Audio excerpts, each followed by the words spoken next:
నమస్తే ఫ్రెండ్స్, అందరు ఎలా ఉన్నారు? బాగున్నారా? నేను మీ Soujanya. Welcome back to Maithri's kitchen. ఈరోజు మనం ఇడ్లీ పిండితోని ఊతప్పం ఎలా చేయాలో చూద్దాం. ఎప్పుడు ఇడ్లీకి వేసుకున్న కొంచెం పిండి మిగులుతుంది కదా, ఇలా. ఇప్పుడు మళ్ళీ ఇడ్లీ వేస్తే ఇంట్లో వాళ్ళకి బోర్ కొడుతుంది, ఇంకా పిల్లలైతే అసలు తినరు. సో అందుకే ఇడ్లీ పిండితోని సింపుల్ అండ్ టేస్టీగా ఉండే ఊతప్పం ఎలా చేయాలో చూద్దాం. నేను ఇక్కడ ఊతప్పంలోకి పల్లి చట్నీ అండ్ మామిడికాయ పచ్చడి వేసుకున్నాను. చాలా బాగుంది. మరి ఇంకా లేట్ ఎందుకు, ఎలా చేయాలో చూద్దామా. ఇప్పుడు పిండి తీసుకొని దాంట్లో తగినంత ఉప్పు వేసుకోండి. మీరు కనుక ఇడ్లీలు వేసేటప్పుడు ఉప్పు వేసి ఉంటే ఇప్పుడు కొంచెం చూసి వేసుకోండి.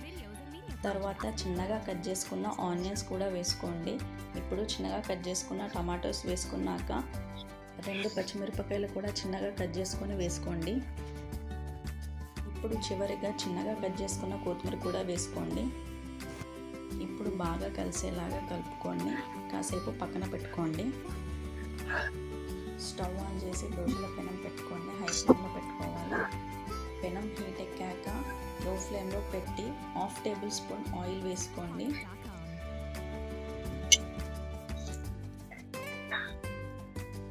ఆనియన్ లేదా టిష్యూ తీసుకొని ఆయిల్ మొత్తం స్ప్రెడ్ అయ్యేలాగా ఇలా మొత్తం రుద్దండి.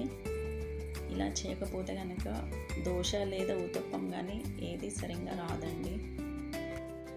పెనం ఇలా బాగా వేడెక్కాక ముందుగా రెడీ చేసుకున్న పిండిని ఇలా ఊతప్పం లాగా వేసుకోండి.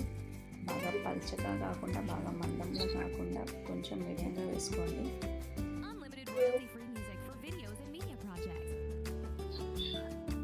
తర్వాత 2-3 చుక్కలు ఆయిల్ వేసుకున్నాక లో ఫ్లేమ్లో పెట్టి మూత పెట్టండి. ఆవిరికి జల్లి ఉడుకుతుంది. ఒక 2 నిమిషాల తర్వాత మూత తీసి చూడండి.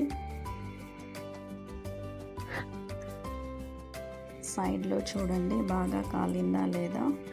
ఒకవైపు కాలితే మరోవైపు వేసుకోండి.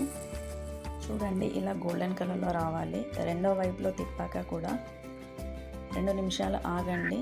మూత పెట్టాల్సిన అవసరం లేదు. ఇప్పుడు 2 వైపుల ఊతప్పం బాగా కాలాక ఇంకా సర్వ్ చేసుకోండి.